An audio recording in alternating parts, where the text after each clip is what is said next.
এই লোকটা শুধু একটা হরিণ শিকার করতে গিয়েছিল। সে চেয়েছিল পরিবারের জন্য ভালো খাবারের ব্যবস্থা করতে, কিন্তু হঠাৎ সে ভয় পেয়ে গেল, কারণ সামনে একটা ভয়ঙ্কর মানুষ সদৃশ ছায়া দাঁড়িয়েছিল। লোকটা বুঝে গেল এটা সাধারণ কিছু না, এই জঙ্গলে এমন এক দানব আছে বলে সবাই গল্প করত।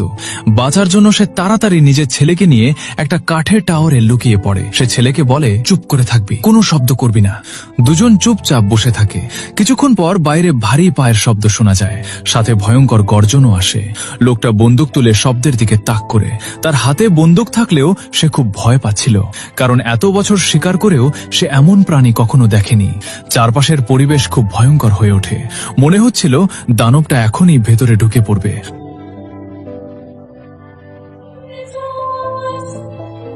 লোকটা শেষ লড়াইয়ের জন্য প্রস্তুত হচ্ছিল, কিন্তু হঠাৎ দানবটা চলে যেতে শুরু করে।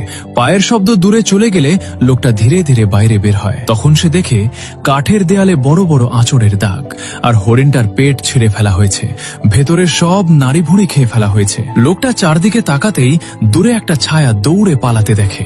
সে সঙ্গে সঙ্গে গুলি চালায়, কিন্তু দানবটা খুব দ্রুত ছিল, তাই গুলি লাগেনি। ভাগ্য ভালো দানবটা তখন চলে যাচ্ছিল, তাই লোকটা একটু শান্ত হয়। তার ছেলে জিজ্ঞেস করে, বাবা ওটা কি ছিল? কিন্তু লোকটা সত্যি বলেনি। সে বলে, ওটা শুধু একটা ভাল্লুক ছিল, কারণ সে চায়নি ছেলে ভয় পাক। কিন্তু সেই দানবের স্মৃতি ছেলের মনে থেকে যায়। দেখতে দেখতে 20 বছর কেটে যায়। ছোট ছেলে নিক এখন বড় হয়েছে, তার বিয়ে হয়েছে, সন্তানও আছে। সে শহরে শান্তিতে জীবন কাটাচ্ছিল, কিন্তু একদিন একটা চিঠি আসে। সে জানতে পারে তার বাবা মারা গেছে। তাই নিক স্ত্রী আর মেয়েকে নিয়ে নিজের পুরনো বাড়িতে ফিরে যায়।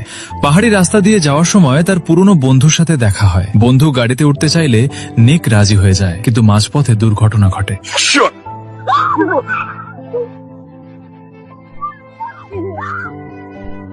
গাড়িটা রাস্তা থেকে পিছলে নিচে ঝুলে যায়। ভাগ্য ভালো দুইটা গাছে আটকে যায়, তাই গাড়ি পুরো নিচে পড়ে না। নিকের বন্ধু দরজা খুলে নামতে যায়, কিন্তু সে নিচে পড়ে যায়। নিক দ্রুত স্ত্রী আর মেয়েকে গাড়ির উপর উঠতে বলে। ঠিক তখন জঙ্গল থেকে ভয়ঙ্কর গর্জন শোনা যায়। নিক আয়নায় তাকিয়ে দেখে একটা ভয়ঙ্কর দানব তাদের দিকে আসছে। সে দ্রুত দরজা বন্ধ করে দেয়, কিন্তু হঠাৎ দানবটা জানলার কাঁচ ভেঙে ফেলে।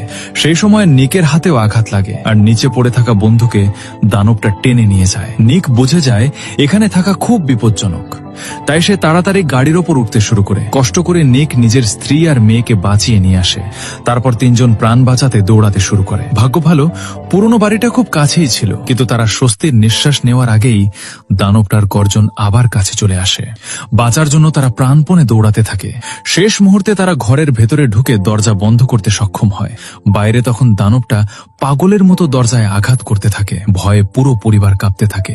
স্ত্রী আর মেয়েকে বাঁচানোর জন্য নিক নিজের শরীর দিয়ে দরজাটা চেপে ধরে রাখে। এভাবেই সে দানবটাকে বাইরে আটকে রাখে। কিছুক্ষণ পর বাইরে সব শান্ত হয়ে যায়।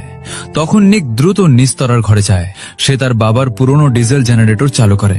সাথে সাথে পুরো ঘরে আলো জ্বলে ওঠে। এখনো তারা বেঁচে আছে ঠিকই, কিন্তু নিক জানতো দানবটা আবার ফিরে আসবে। তাই সে দরজার সামনে ভারী আলমারি ঠেলে এনে রাখে। সে ভেবেছিল এতে হয়তো নিরাপদ থাকা যাবে, কিন্তু কেউ জানতো না নিকের আহত হাতে ইতোমধ্যে দানবের ভাইরাস ঢুকে গেছে। তারা ভেবেছিল এটা সাধারণ একটা ক্ষত, তাই শুধু কাপড় দিয়ে বেঁধে দেয়। রাত গভীর হতেই নিকের চেহারা বদলাতে শুরু করে। তার মুখ ভয়ঙ্কর হয়ে যায়, শরীরের রগগুলো ফুলে ওঠে, তার কণ্ঠস্বরও অদ্ভুত হয়ে যায়। এরপর তার শরীর কাঁপতে শুরু করে।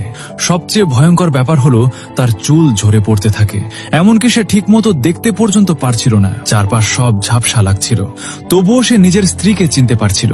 নিক নিজের ভেতরের ভয়ঙ্কর অনুভূতিকে থামানোর চেষ্টা করছিল, কিন্তু হঠাৎ তার হাত থেকে আবার রক্ত বের হতে শুরু করে। রক্তের গন্ধ নাকে যেতেই সে নিয়ন্ত্রণ হারিয়ে ফেলে। সে পাগলের মতো নিজের আহত হাত কামড়াতে শুরু করে। এটা দেখে তার স্ত্রী ভয় পেয়ে যায়, তবুও নিকের ভেতরে সামান্য মানবতা বেঁচে ছিল। সেই কারণে সে নিজেকে সামলে নেয়। তারপর সে প্রায় দানবের মতো হয়ে ঘর থেকে বেরিয়ে যায়। নিকের স্ত্রী বুঝে যায় এই বাড়িতে আর নিরাপদ থাকা যাবে না। সে আরো বুঝতে পারে নিককে দ্রুত চিকিৎসা না করালে সে পুরোপুরি দানবে পরিণত হবে। ঠিক তখন সে উঠানে একটা পুরনো পিকআপ গাড়ি দেখতে পায়। সে দ্রুত গাড়ির চাবি খুঁজে বের করে। নিজেকে রক্ষা করার জন্য একটা ফল কাটার ছুরিও নিয়ে নেয়। বাইরে কিছুক্ষণ শান্ত দেখে সে নিক আর মেয়েকে নিয়ে গাড়িতে উঠে পড়ে। কিন্তু গাড়ি স্টার্ট দিতেই দানবটা হঠাৎ এসে জানালায় আঘাত করে, তারপর হাত বাড়িয়ে তাদের ধরার চেষ্টা করে।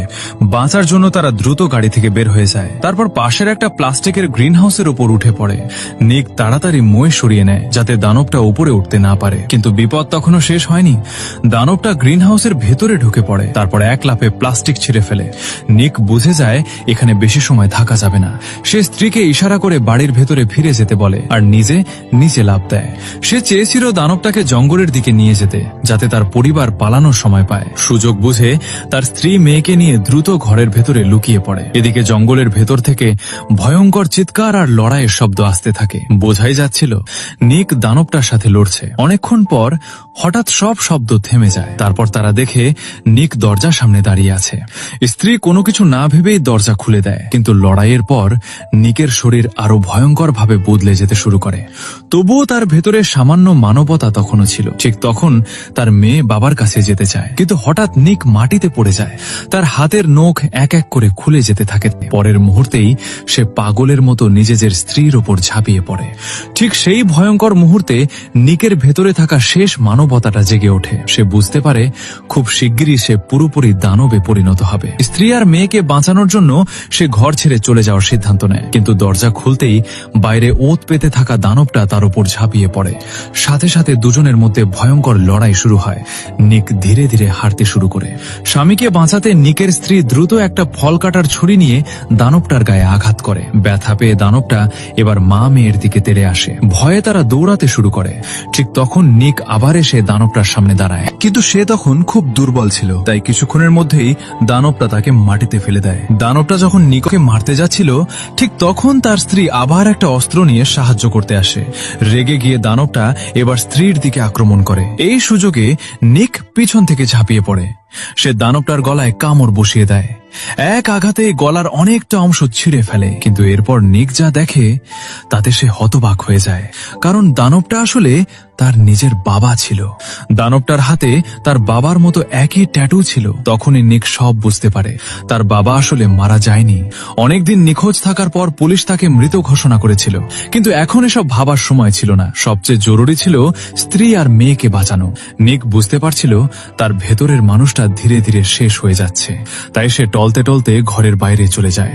সে চায়নি নিজের বাবার মতো রক্তপিপাসু দানব হয়ে বাঁচতে, কিন্তু বাইরে বের হতেই সে মাটিতে পড়ে যায়। তার শরীর দ্রুত বদলাতে শুরু করে। মাত্র 2 মিনিটের মধ্যেই তার পুরো চেহারা ভয়ঙ্কর হয়ে যায়। কিছুক্ষণ পর সে উঠে দাঁড়ায়।